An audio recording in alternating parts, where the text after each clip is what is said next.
Ora, vamos então continuar com o nosso curso, hoje com a lição número 14, a parte do Evangelho. Aliás, como vamos fazendo sempre a alternância entre o Evangelho e a doutrina. Só para nos situarmos no tema e, digamos assim, na sequência lógica do desenvolvimento do nosso curso, nós vimos a última vez, no aspecto doutrinário, o desdobramento, a bilocação, a bicorporeidade. E falamos, de alguma forma, no aperfeiçoamento que está subjacente ou que é fundamental para aqueles que pretendemos, enfim, exercitar, que pretendemos utilizar a mediunidade como um instrumento de evolução e de progresso.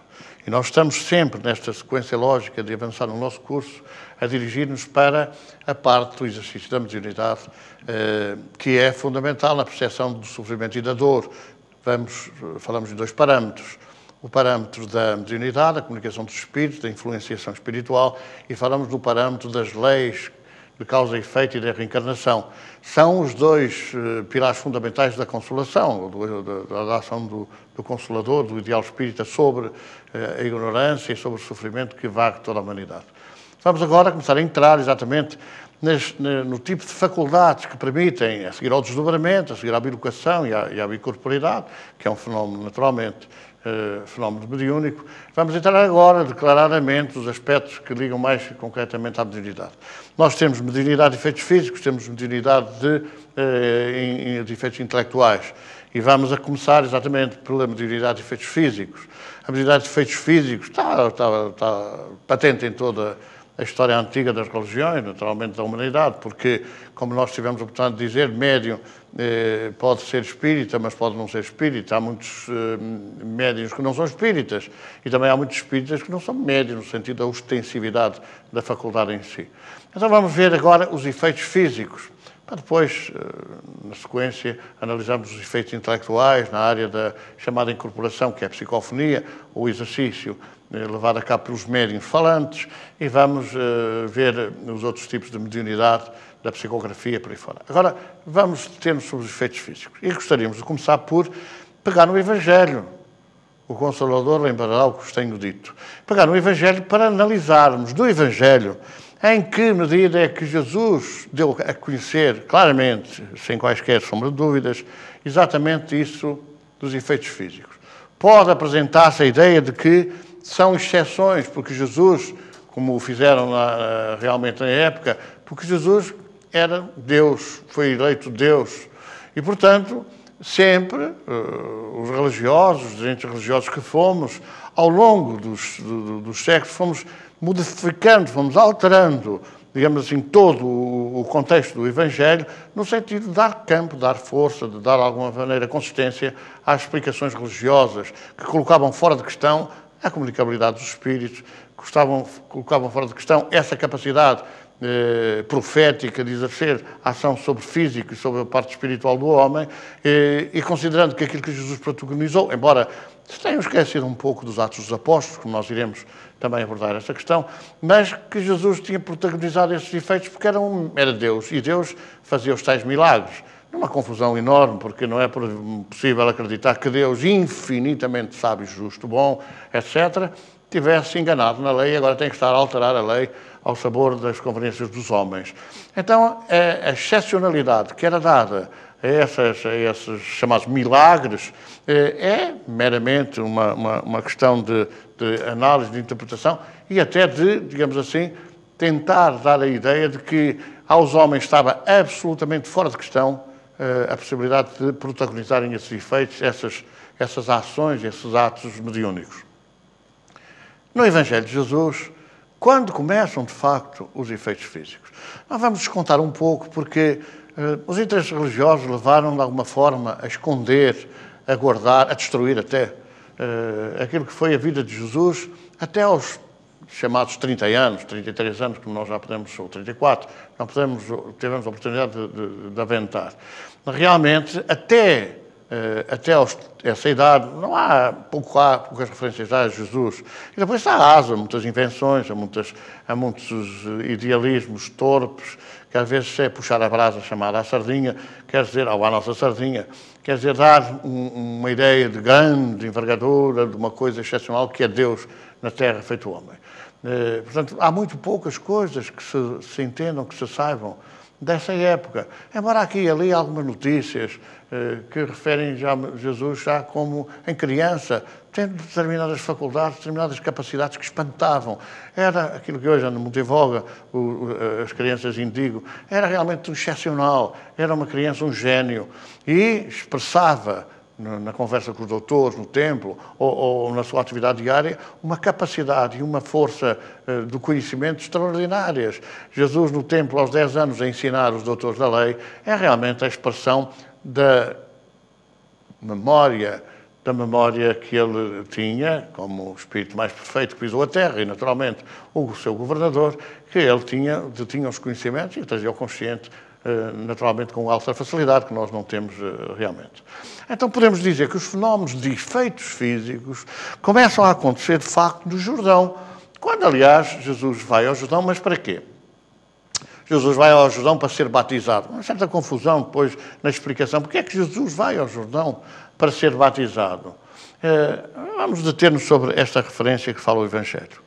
Uma vez batizado, Jesus saiu da água e eis que dos céus os céus se abriram e viu o Espírito de Deus descer como uma pomba e vir sobre ele. Esta confusão, algumas alterações na descrição dos fenómenos, abrem depois espaço àquela pomba que é o Espírito Santo, que desce dos céus, a terceira pessoa, que aliás devia ser a segunda, porque na altura vinha dos céus de Deus e descia sobre a terceira, que é Jesus. Quando em realidade Jesus é o Filho, portanto, entre Deus e os homens há Jesus.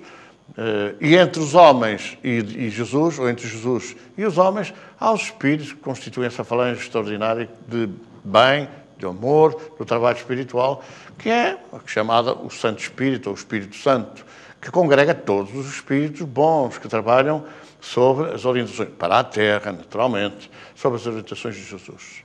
A voz falou, já não foi a pomba que falou, desceu a pomba e a voz falou: este é o meu filho muito amado, no qual pus toda a minha complacência. É claro que a voz falou: este é o meu filho muito amado. Logo, é absurdo, por exemplo, mais tarde vi-se a dizer que essa voz era a voz de Jesus, que era Deus, porque esta confusão dogmática, que é para ninguém entender, ficar tudo na mesma. Realmente, a voz poderá ter sido a materialização de uma mensagem recebida do mais alto, da causa primeira de todas as coisas, que é Deus. Mas é natural que se tire essa coisa a limpo, com clareza, que não foi Jesus que falou. Porque então teria dito: eu sou. Mas não, a voz é que falou e disse: este é. É uma manifestação de efeitos físicos. Quer dizer, há uma produção física de uma ideia, de uma ação, de uma mensagem, de uma intervenção no mundo espiritual.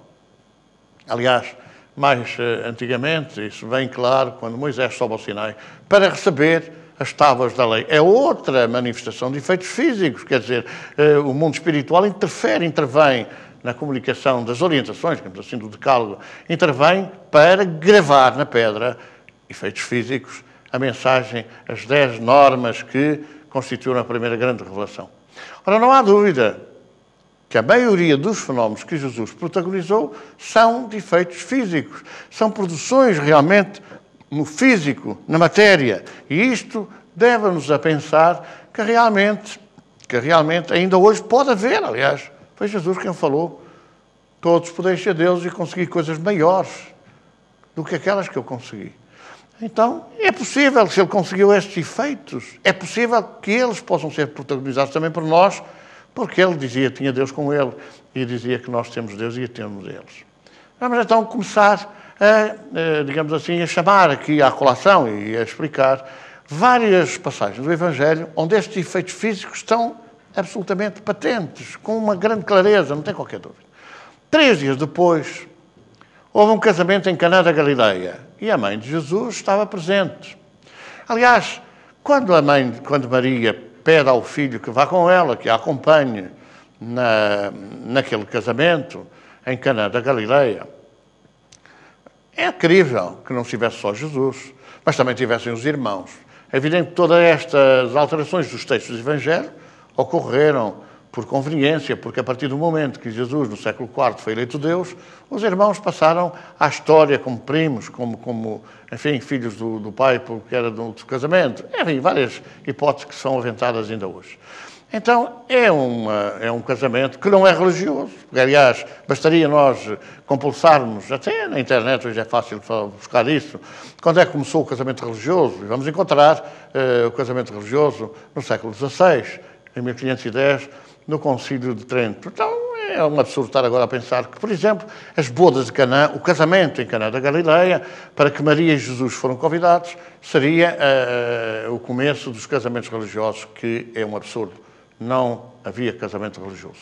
Era uma festa normal, uma família que era conhecida, a quem Maria disse a Jesus deviam algumas, digamos assim, considerações e, portanto, que era conveniente que fossem ao casamento. E durante o casamento, o que é que acontece? Que era uma prática da época, o exagero, o abuso do álcool e dos prazeres e do erotismo, por exemplo. Também aqui o vinho se esgotou e Maria ficou preocupada porque a pessoa que o convidava, a família que o convidava, estavam aflitos porque não tinham que dar aos convivas mais vinho. Então, Maria disse, não tem vinho. Jesus retorquiu, que temos nós com isso, mulheres? A forma como Jesus se refere à mãe não é bem crível, mas talvez fosse. O que é que nós temos a ver com isso, mãe? Mas vem no texto a mulher, e a mulher designa ou define muitas vezes a forma como Jesus se referia às mulheres. Dava um estatuto de idoneidade, de grandeza. Embora depois, ao longo dos séculos, se tenha considerado que era mais fácil e era mais agradável e era mais, enfim, considerado chamar senhora do que chamar mulher. Bom, a minha hora ainda não chegou. Quando Jesus fala mulher, naturalmente está envolvido pela grande, digamos assim, influência superior de Deus. Eu tenho Deus comigo, grandes coisas. E surge aqui realmente esta questão. A minha hora ainda não chegou. Só mãe disse aos servidores, fazei o que ele disser. Havia ali 6 talhas de pedra para a purificação dos judeus e cada uma delas levava 2 a 3 medidas. Disse-lhe Jesus, enchei de água essas talhas. Quer dizer, ainda não tinha chegado a hora, mas mulher define que realmente havia um envolvimento superior e Jesus manda que encham as talhas e encheram-nas até cima. E disse-lhes depois, tirai agora e levai ao chefe da mesa. Assim fizeram, o chefe da mesa, depois de provar a água transformada em vinho, como não sabia de onde viera, pois só o sabiam os servos que tinham tirado a água, chamou o noivo e disse-lhe, toda a gente serve primeiro o vinho bom e quando os convidados estiverem bebido bem, servem então o pior. Tu, porém, guardaste o vinho bom até agora. As pessoas dizem assim, é um grande milagre e tal, não sei o quê. Mas nós sabemos hoje, aliás, é corrente, 2000 anos depois, que é possível ter vinho sem álcool. E é possível ter cerveja sem álcool. E é possível que as características do vinho tivessem passado para a água sem álcool. Portanto, é natural que isso tivesse ocorrido. Quais são, é aquela época, os conhecimentos que eram, digamos assim, dados à sociedade então, para poderem fazer essa separação. Não é sumo de uva, é vinho sem álcool, com as características da fermentação. Portanto, é natural que seja um fenómeno para a época extraordinário, fora do comum, fora do vulgar. É uma exceção, dizem os religiosos, é um milagre. Não há nada um milagre, quer dizer, é uma capacidade que Jesus denotava de conhecer o desenvolvimento da lei e saber que era possível produzir, através da força mental, através do magnetismo espiritual, através do magnetismo físico, Jesus estava encarnado, como é natural, é possível transferir características para, neste caso, a água, ou para outras circunstâncias, outros metais, na magnetização, é possível e que esse estado de coisas possa produzir os mesmos efeitos, ou se dar a sensação dos mesmos efeitos, embora não tenha, naturalmente, as mesmas consequências. É um dos aspectos que é muito importante referir. A multiplicação também, ou melhor, a transformação da água em vinho, mas também, agora, no outro fenómeno, a multiplicação dos pães e dos peixes. Nós conhecemos alguns companheiros que dizem, não, isso não é importante, porque a grande mensagem de Jesus é uma mensagem espiritual. Estas coisas do corpo, estas coisas da carne, não é nada disso, não tem nada a ver. E Allan Kardec nem sequer se referiu a isso. Bom, nós devemos dizer que Allan Kardec referiu-se naturalmente a esses fenómenos, mas não lhes deu foi a importância de serem materiais e terem grandes consequências no futuro espiritual. Mas tem influenciação espiritual. E, aliás, nós temos em Amélia Rodrigues, que é um espírito acima de qualquer suspeita e que utiliza a mediunidade de Divaldo Franco para se comunicar, ela refere, naturalmente, também este fenómeno que agora vamos analisar e de alguma forma vamos recordar, que é a multiplicação dos pães e dos peixes. Isso é naturalmente. Havia, antigamente, no Antigo Testamento, algumas referências ao maná que descia do céu, que caía do céu e tal, assim, em género, flocos de algodão e coisas, e que alimentavam o povo e que matavam a fome. E há outras, como vamos já anotar, há outras referências a outras religiões. Estava próxima a Páscoa, é este chamado também do Evangelho, a festa dos judeus. Erguendo então os olhos e vendo que uma numerosa multidão vinha ter com ele, Jesus disse a Filipe, que havemos de comprar para lhes dar de comer? Dizia isto para o experimentar, pois ele bem sabia o que ia fazer. Aliás, há outros evangelistas que referem que, afinal, não, os apóstolos estavam preocupados, depois de ouvirem Jesus falar tanto tempo, não tinham que comer, e então colocaram a Jesus a possibilidade, e agora, Senhor, o que é que vamos dar de comer? Não temos nada. 200 denários de pão não chegam para dar um bocadinho a cada um. Filipe. E André, irmão de Simão Pedro, um dos discípulos, disse-lhe, está aqui um rapazito que tem 5 pães de cevada e 2 peixes. Mas que é isso para tanta gente? O diálogo não é assim muito importante. Se foi desta maneira, se foi da outra, tem mais vírgula, menos ponto final. O que é importante é o conteúdo, a substância que está subjacente a esta descrição. E Jesus respondeu, mandai sentar essa gente.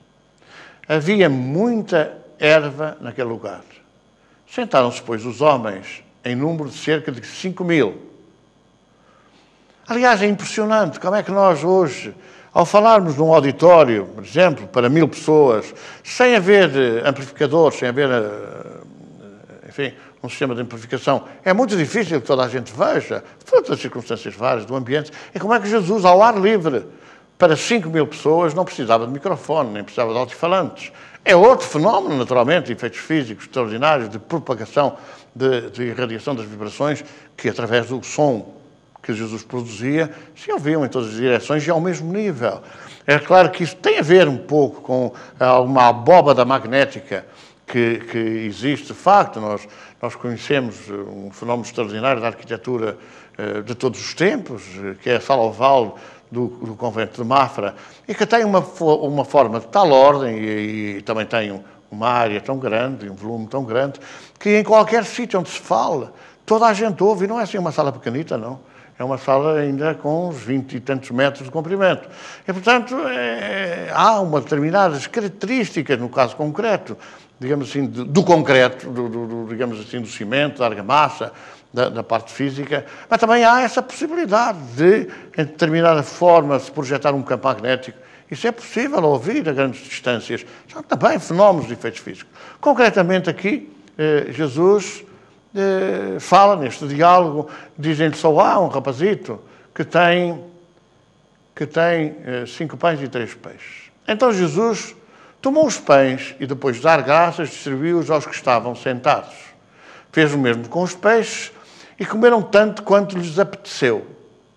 Quando ficaram saciados, disse aos discípulos, recolhei os bocados que sobraram para que nada se perca. Recolheram-nos e encheram 12 cestos de bocados dos 5 pães de cevada que havia sobrado aos que tinham estado a comer. Faço aqui questão de fazer uma pequena referência que é muito importante. Reflexão. Jesus, ao fim e ao cabo, perguntou, que tendes aí? O que é que há? O que é que há disponível para dar de comer? 5 pães, um rapazito tem 5 pães e 2 peixes. É um convite a que nós podemos ter mais, mas temos que ter alguma coisa. Ajuda-te que o céu te ajudará. É necessário ter alguma coisa, porque quem não tem nada, também não se pode fazer do nada mais alguma coisa. Embora nós saibamos que o nada não existe. Neste caso concreto, não ter pães ou não ter peixe, não há. Ou não ter nada para comer, nada. Para comer é nada para comer, não existe nada para comer. Então aqui há uma referência concreta. Se há alguma coisa nós queremos, temos que ter alguma coisa. Ou se queremos ter mais, temos que ter alguma coisa. Aliás, está subjacente em várias parábolas, e vamos lembrar aqui, de facto, de várias passagens do Evangelho em que Jesus nos convida a ter alguma coisa, a desenvolver alguma coisa, a fazer alguma coisa para que os talentos rendam, a pôr os talentos poucos que sejam a render. Então, este é um fenómeno realmente que vem descrito no Evangelho de João, e vamos recordar que João é um dos apóstolos. Se Marcos não é apóstolo, embora tenha sido o primeiro Evangelho que apareceu, ou se Lucas não é apóstolo, mas é Mateus e João, esta referência de João é uma referência absolutamente, digamos assim, fidedigna. E, portanto, não vamos agora dizer, não, isto foi alguém que escreveu e que não teve conhecimento. Então, João viveu, não ouviu dizer. Marcos aprendeu de Paulo, e Paulo aprendeu dos outros apóstolos, naturalmente. E, portanto, é necessário ver que as fontes, às vezes, também pesam um pouco sobre isso. Que tendes aí? Temos que ter alguma coisa. E, portanto, as pessoas que queremos ajuda espiritual, que queremos, enfim, quer dizer, alguma proteção espiritual, temos que dar alguma coisa. Não podemos agora estar à espera que nos deem tudo, que nos passem tudo, para que nós não tenhamos qualquer esforço ou não façamos qualquer esforço para receber. Então, vamos ver que realmente os fenómenos começam no Jordão e se espraiam por toda a descrição que os evangelistas fazem, em efeitos físicos, em materializações e em outras questões que depois vêm a surgir já após a ressurreição de Jesus, como é o caso das aparições. Mas retomemos outros fenómenos e efeitos físicos que Jesus dá a conhecer ou protagoniza na própria descrição da sua boa nova. Vamos falar agora no mar, nas histórias do mar que nós conhecemos, quando os apóstolos a dormirem, ou melhor, quando Jesus a dormir e os apóstolos a pescar, se levanta a tempestade e de facto entram em pânico. Ou noutras oportunidades, quando eles a pescar veem, por exemplo, é o caso que vamos descrever agora, Jesus a caminhar da praia para o barco sobre o mar. Depois de ter despedido a multidão, retirou-se para um monte a fim de orar. Chegado ao anoitecer, a barca estava a meio do mar e ele sozinho em terra, vendo-os cansados de remar, porque o vento lhes era contrário. Perto da 4ª vigília da noite, foi ter com eles caminhando sobre o mar. Julgaram que fosse algum fantasma e começaram a gritar, pois todos o viram e se assustaram. Nós temos outras referências atuais de grandes investigadores do século XIX e do século XX que dão nota da levitação. É um fenómeno hoje que também começa a ser analisado pelos cientistas ou por alguns cientistas e começa a ser objeto de alguma busca de conhecer o porquê das coisas. Então, a levitação, o levitar, o andar pairando sobre a terra é uma possibilidade. Conta-se que António de Lisboa fazia as suas prédicas empolgado e fazia de alguma forma magnetizado. E então, para o desacreditarem, certa feita, um grupo contrário, adversário, certamente dos inimigos da religião, resolveram, no palanque onde ele subia para pregar às multidões, resolveram armadilhar, resolveram retirar os suportes para quando ele estivesse a falar, o palco caísse e ele caísse em desgraça.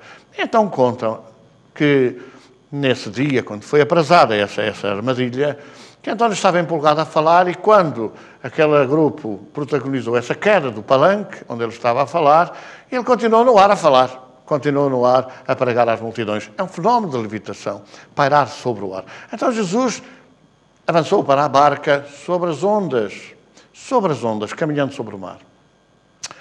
Estavam atrapalhados, pareciam um fantasma, andar sobre o mar. Tranquilizai-vos, sou eu, não tenhais medo, falou Jesus. A seguir subiu para a barca junto deles e o vento amainou. Todos sentiram um enorme espanto, pois ainda não tinham compreendido o que se dera com os pães. Tinham um espírito empedernido. Naturalmente que 2000 anos depois continuamos nós também a ter o espírito empedernido, porque não entendemos estas coisas. Esses efeitos físicos são milagres. Não, já temos conhecimento que outras pessoas podem realmente protagonizar estes fenómenos de levitação. Mas há um pormenor que eu chamo aqui a atenção, que é e o vento amainou. Quando ele subiu à barca, o vento amainou. E isto porquê? Porque há outros fenómenos que se relacionam com este fenómeno, que daqui a pouco já falaremos. Outro fenómeno que vamos analisar é o fenómeno passado no monte Tabor com Moisés e com Elias. Uns 8 dias depois destas palavras, levando consigo Pedro, Tiago e João, ou João e Tiago, Jesus subiu ao monte para orar. Enquanto orava, modificou-se o aspecto do seu rosto e as suas vestes tornaram-se de brancura fulgurante. Aquilo que podemos dizer, tornaram-se translúcidas. Quer dizer, não, digamos assim, transparentes, mas de uma luminosidade extraordinária. Não dava para ver de um lado para o outro, mas dava para ver que era um fenómeno de inusitada beleza. Bom, 2 homens conversavam com ele. Alguns evangelistas, 2 varões, 2 homens. E, naturalmente, Moisés e Elias. Podemos dizer, mas como é que conheceram que era Moisés e Elias? Jesus não falou. Jesus não falou. Então apareceu Moisés e Elias rodeados de glória e falavam da sua morte que ia dar-se em Jerusalém. A conversa, o diálogo é transcrito para esta passagem do Evangelho, é o fenómeno do Monte Tabor. É Marcos a falar nisto, mas há outros evangelistas, Mateus fala nisto com outras características, mas eles são comuns na análise da questão. Aparecem, não vamos ver a seguir, quer dizer, qual é o diálogo, já o falamos quando descem do Tabor, já aqui recordamos, Pedro pergunta, mas vamos montar 3 tendas, uma para ti, outra para Moisés e outra para Elias? Como é que eles sabiam? E há aquele diálogo que depois acaba por conduzir à conclusão final. Os apóstolos entenderam que se referia a João Batista, o Elias reencarnado. Mas aquilo que nos importa nesta referência ao fenómeno do Tabor é o fenómeno de efeitos físicos, aquela, digamos assim, aquela transformação do seu campo magnético, a sua vibração, aquela influenciação espiritual de que realmente Jesus era portador e que depois, hoje, nos tempos mais recentes, acabam por surgir no sudário onde aparece o suor de Jesus como sangue, tal era a vibração de um espírito daquela envergadura sobre um corpo físico. Portanto, são outros fenómenos que realmente contribuem para perceber como é que aquele brilhantismo, aquela irradiação magnética que depois também foi transferida para Moisés e para Elias. Na sequência daquela questão de que falamos há pouco, do mar, vamos notar outro pormenor, que é exatamente quando Jesus dorme e os apóstolos aflitos perante a tempestade o acordam violentamente. Certo dia subiu para um barco com os seus discípulos e disse-lhes, passemos à outra margem do lago. E fizeram-se ao largo. Enquanto navegavam, Jesus adormeceu. Um turbilhão de vento, agora está muito em voga, os tornados, essa coisa assim. Um turbilhão de vento caiu sobre o lago e eles ficaram inundados e em perigo. Aproximaram-se dele e despertando disseram, Mestre, nós perecemos. E ele, acordando, falou imperiosamente aos ventos e às águas que se acalmaram e veio a bonança. É uma referência de Lucas. Vamos aqui só tomar um pormenor, que é o seguinte. Falando às águas, acalmaram-se. Há muitos autores, muitos investigadores espíritas, que anotam que tudo em universo é comandado, é orientado, é, de alguma forma, mantido em equilíbrio. Nós sabemos que o mar, a agitação do mar, é uma coisa necessária, sabe-se hoje. Sem agitação do mar não há vida marinha. Não há vida marinha. Os peixes têm que ter oxigênio para respirar, alterado na própria água, tem que haver essa oxigenação, tem que haver a dissociação da água em oxigênio e em hidrogênio. Portanto, essa questão é fundamental e, para isso, há necessidade de haver agitação. E dizem os investigadores que todos os elementos da natureza são comandados. Há aquilo que chamam os espíritos que agem sobre os elementos, que fazem com que haja digamos assim, uma ação direta na atmosfera, no mar e na própria Terra, que produza, digamos assim, a transformação, digamos assim, o aperfeiçoamento e a alteração. E isso foi um estudo da geologia da Terra e da cosmogonia. Isso encontra-se em várias circunstâncias. Então é necessário que o mar se agite e, para que o mar se agite, há atores, há interventores, há espíritos que constituem falanges que fazem essa tarefa, que fazem esse papel e que esses investigadores chamam dos elementais, aqueles que agem sobre os elementos da natureza. E tudo indica que, neste particular, quando Jesus chega à proa do barco e abre os braços para falar com a tempestade, o que de facto ele faz é falar com os elementais, com os espíritos que manipulam toda essa agitação para produzir a vida no próprio mar. Como também agem sobre o fogo, que às vezes é necessário rejuvenescer a terra, não propriamente aquilo que fazem os pastores para haver pastos e depois pegam os incêndios que destroem a natureza, mas tudo é equilíbrio. Nós sabemos, por exemplo, quando os navegadores chegaram à Ilha da Madeira, e por isso chamaram Madeira porque era só Madeira, encontraram um grande fogo que durou 1 ano. Tudo indica pelas transcrições que nós recebemos. E esse fogo que varreu toda a ilha, naturalmente, que não foi produzido pelo homem porque não havia homens. Naturalmente não havia homens. Foi um fogo que surgiu naturalmente para rejuvenescimento, para alteração, para modificação da própria terra. E, enfim, os elementos da natureza encarregam-se. O fogo purifica, encarregam-se muitas vezes de... Nós sabemos que, por exemplo, no inverno, as geadas, os gelos, servem para preparar as culturas, matando os animais que podem destruir as searas. E, portanto, tudo é natural e isso tudo é comandado, tudo é dirigido no mundo espiritual. Então, esta conversa que Jesus tem, aparentemente, com as águas, terá sido uma conversa com esses tais elementos que eram os que dirigiam os elementos, os elementais. Vamos agora, então, passar a um outro fenómeno de efeitos físicos, que é, já agora depois de Jesus ter ressuscitado. Como nós recordamos, naturalmente, que naquela oportunidade Jesus foi colocado no sepulcro. Há uns que dizem foi colocado no sepulcro e guardado a ferro e fogo, para que o povo, ao desaparecer o corpo, que naturalmente os romanos achavam que os judeus, ou melhor, os cristãos, os seguidores do homem do caminho, naturalmente que iriam retirar o corpo para dizer que ele ressuscitou, que ele desapareceu e de alguma forma alimentar, digamos assim, o povo, o obscurantismo popular. E, por outro lado, os cristãos, os seguidores, achavam que o corpo não podia ser profanado e não devia estar naquele sepulcro. Bom, são cogitações, porque nós não podemos dizer qual é o pensamento de Jesus, qual foi o pensamento de Jesus. Mas limitamos-nos a analisar, digamos assim, as transcrições de que fala o Evangelho. Entrando no sepulcro, viram um jovem sentado à direita, vestido com uma túnica branca, e ficaram apavoradas. As mulheres, foram as mulheres que foram ao sepulcro. Os homens, enfim, ficaram todos temerosos, reunidos na casa à saída de Jerusalém para Damasco, todos lamentando. Eles tinham fugido todos na altura do testemunho, tinham todos fugido com medo de serem considerados os colaboradores do homem condenado. Então, elas perguntaram, onde está? Desapareceu, onde está? Onde está Jesus?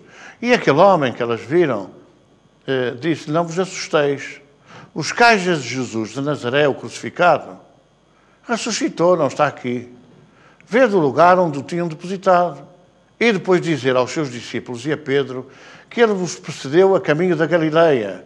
Lá o vereis como ele disse. Esta conversa tem um pouco de não é de estranho, mas tem um pouco de orientador para a nossa reflexão. Alguns dizem que Quando as mulheres chegaram junto ao sepulcro, viram que a roda que tapava o sepulcro, que era uma gruta no monte, estava deslocada. E então teria havido ali, provavelmente, uma profanação. E perguntaram a um homem que estava, um jardineiro, que estava sob o morro, que estava, onde está Jesus? E terá havido um diálogo em que Jesus diz, mulheres. Quando Jesus fala a mulheres, que era a forma como ele carinhosamente as tratava, ainda em vida, elas reconhecem e exclamam, Raboni, Raboni. Pois Raboni era um diminutivo de Rabi. Rabi era mestre. O Rabi é um mestre. E então elas chamavam carinhosamente mestrezinho, Raboni, porque o conheceram. Não procureis os vivos junto dos mortos. Ide dizer aos meus discípulos que se cumpriu aquilo que eu anunciara. E elas foram, depois daquele diálogo, foram ao encontro dos companheiros, homens que estavam todos muito amedrontados ainda, reunidos na casa do caminho, à saída para Damasco. Então, são de facto fenómenos que têm a ver com efeitos físicos. É a materialização, como há pouco falávamos. Há um fenómeno de visão e há um fenómeno de materialização. Se o Espírito aparece e todos veem, é um fenómeno de materialização. Mas se o Espírito aparece e só alguns veem, é um fenómeno de vidência, ou de mediunidade de vidência. É o que ocorre, por exemplo, na Cova da Iria, naturalmente, para nos situarmos num fenómeno mais próximo de nós, quando das 3 crianças, uma vê, ouve, fala, mas é uma fala natural. Mas outra só vê e outra só ouve. A manifestação de fenómenos mediúnicos. Quando só veem ou só ouvem, são fenómenos de vidência ou de audiência. Mas quando toda a gente vê, é um fenómeno de aparição. Ao dizer que a Cova da Iria foram aparições, não. Foram fenómenos de aparição mediúnica ou de vidência e de audiência. Bom, não é só o Evangelho, naturalmente.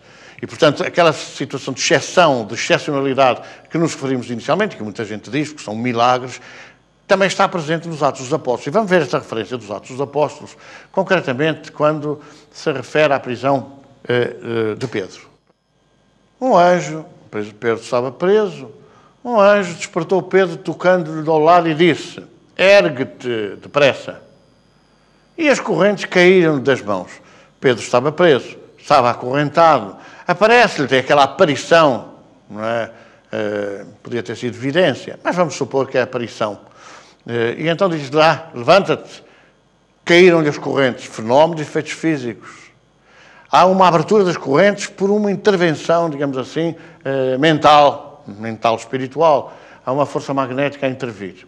E o anjo prosseguiu, põe o cinto e a calça às sandálias. Coisa que ele fez. Depois disse-lhe, envolve-te na tua capa e segue-me. Pedro saiu e seguiu. Não abrangia a realidade do que lhe estava sucedendo por intervenção do anjo, pois julgava ter uma visão.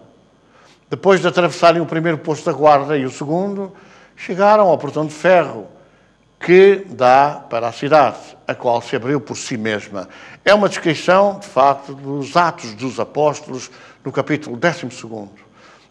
Esta descrição demonstra que não há excepcionalidade nos atos dos efeitos físicos protagonizados por Jesus. Porque neste particular foi com Pedro e não era Jesus, era um anjo, era um espírito. E naturalmente que para haver efeitos físicos tem que haver um fenómeno de ectoplasmia, quer dizer, é a cedência de ectoplasma físico, humano, para que se produzam os efeitos físicos. Não é possível deslocar um objeto, deslocar uma cadeira, deslocar um aparelho ou produzir um efeito qualquer físico sem haver um fluido físico que produza esse efeito ou que facilita a produção desse efeito. Portanto, aqui naturalmente a mediunidade de Pedro, de efeitos físicos, foi utilizada para que o espírito usasse essa ectoplasma para fazer cair as correntes, para fazer abrir, quase que surpreendentemente, para fazer abrir o portão que dava para a cidade. Mas vamos deter-nos ainda sobre, estamos a falar de aparições, sobre a questão da aparição às mulheres. voltou-se para trás e viu Jesus de pé, mas não sabia que era Jesus. Disse-lhe ele: mulher, por que choras? A quem procuras? Pensando que era o hortelão, ela disse-lhe: Senhor, se tu o levaste, diz-me onde o puseste e eu irei buscá-lo. Disse-lhe Jesus: Maria. Ela, voltando-se, disse-lhe: Raboni, que quer dizer mestrezinho. Bom, é outro fenómeno, mas agora de aparição. Agora de aparição, que é um fenómeno de efeitos físicos. É uma materialização, é um fenómeno que, utilizando o ectoplasma, faz com que o perispírito seja envolvido e se torne visível. Depois, a outra passagem, também a propósito das aparições, estamos a falar depois de Jesus ressuscitar. É quando Jesus entra, e é um fenómeno curioso, quase todos os autores de filmes que relatam esta passagem, digamos assim, da Páscoa, dizem que Jesus entra na casa, supõe-se seja a casa do caminho, a mesma onde se reuniam anteriormente, entra na casa e é curioso porque os realizadores desses filmes mostram Jesus passar pela parede e entrar dentro do recinto onde estão reunidos os apóstolos e as mulheres. Dizendo isso, mostrou-lhe as mãos e o lado a Tomé, porque aparece e não acredita. É aquela frase célebre que vem: ver para crer, como Tomé. Como Tomé duvidasse, na sequência do diálogo, Jesus mostra-lhe as mãos e o lado onde tinha sido lançado pelo centurião, se recordam, Longinos. Mostrou-lhe as mãos e o lado. Alegraram-se os discípulos vendo o Senhor. E ele disse-lhe de novo: a paz esteja convosco. Assim como o Pai me enviou, também eu vos envio a vós. É o diálogo. Há uma coisa curiosa que eu gostaria aqui de recordar, que é o seguinte. Depois das mulheres irem ao sepulcro, naquela madrugada da ressurreição, elas vão, todas entusiasmadas, todas, enfim, cheias de fé, entram juntos os apóstolos e dizem, é uma lembrança, uma memória de Joana de Ângeles, ela que foi Joana de Cusa, portanto, uma das mulheres. E então entram e diz Maria de Magdala: vimos o Senhor, apareceu-nos, Raboni nos apareceu e disse para vos ir dizer que ressuscitara. E Tomé, ainda o mesmo, terá na altura dito assim: a ti é que ele ia aparecer, uma mulher equivocada. Se ela aparecesse, aparecia a Pedro, a quem nos entregou, não te ia aparecer a ti. E Joana conta isso com uma emoção muito forte, dizendo: naquele momento, Maria, mãe de Jesus, aproximou-se de Maria de Magdala, a tal de equivocada, segundo Tomé, e segredou-lhe ao ouvido: eu acredito que tenha aparecido a ti. Aliás, muitos autores consideram Maria de Magdala como a figura mais importante depois de Jesus do Evangelho, como já tivemos a oportunidade de relembrar. Uma vez que Maria Magdala era uma mulher equivocada, de facto, era uma meretriz conhecidíssima do Médio Oriente, uma prostituta de grande envergadura, e, portanto, ela saiu das trevas de uma noite para o dia, saiu disso para a modificação completa. E, naturalmente, que Maria, ao segredário, acredita nisso porque era, de facto, uma figura referencial para a modificação que nós todos temos que levar a cabo. A aparição às mulheres no sepulcro ou junto do Santo Sepulcro. Então, é muito importante nós vermos mais este fenómeno que tem a ver com as aparições. Já temos aquela questão de ver para crer, não é? Toca-me no lado, que Jesus fala. Não acreditas? Vem, vê. Mete a tua mão no meu lado. É uma forma de ver para crer, como passou a história. Mas vamos ver ainda. Depois disto, Jesus manifestou-se outra vez aos discípulos junto ao mar de Tiberíades. E manifestou-se assim. Estavam juntos Simão Pedro, Tomé, chamado Dídimo, e Natanael, que era de Caná da Galileia, assim como os filhos de Zebedeu e mais 2 dos seus discípulos. Ao surgir a manhã, Jesus apresentou-se na praia, mas os discípulos não sabiam que era ele. E disse-lhe Jesus: lançai a rede para o lado direito do barco. E em vez de encontrar, eles estavam à pesca, não encontravam os cardumes do pescado, estava a coisa a correr mal. E Jesus disse: lançai do lado direito do barco. Lançaram-na, pois, e mal a podiam arrastar devido à grande quantidade de peixe. É um fenómeno de aparição depois da ressurreição. Efeitos físicos.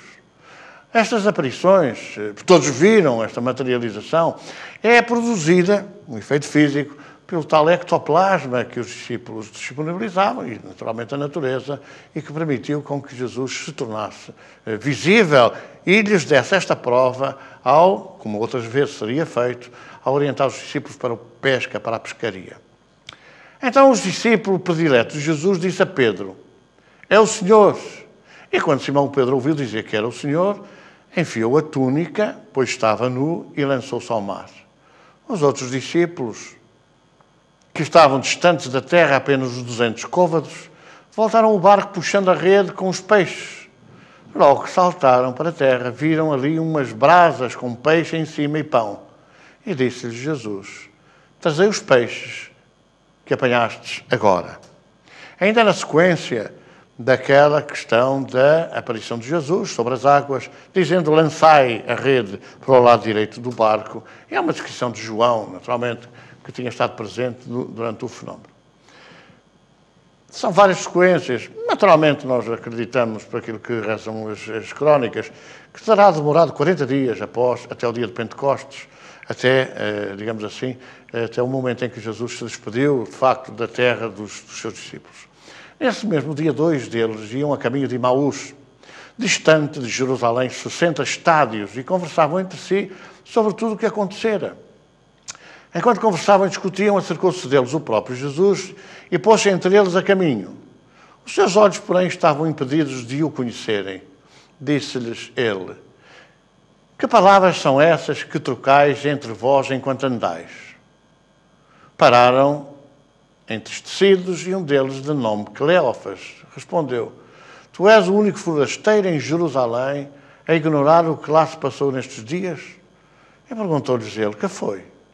Responderam, o que se refere a Jesus de Nazaré, profeta poderoso em obras e palavras diante de Deus e de todo o povo, como os príncipes dos sacerdotes e os nossos chefes o entregaram para ser condenado à morte e crucificado.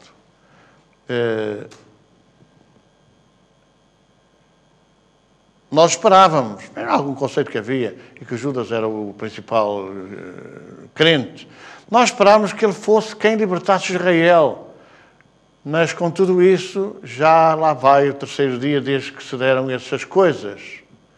A verdade é que algumas mulheres do nosso grupo nos deixaram perturbados porque foram ao sepulcro de madrugada e não lhes acharam o corpo.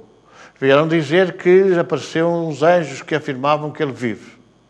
Então uns dos nossos foram ao sepulcro e encontraram tudo como as mulheres haviam dito. Mas a ele não o viram. E quando se pôs à mesa, tomou o pão, pronunciou a bênção e depois de partir entregou-lhe. Abriram-se-lhes os olhos e reconheceram, mas ele desapareceu da sua presença.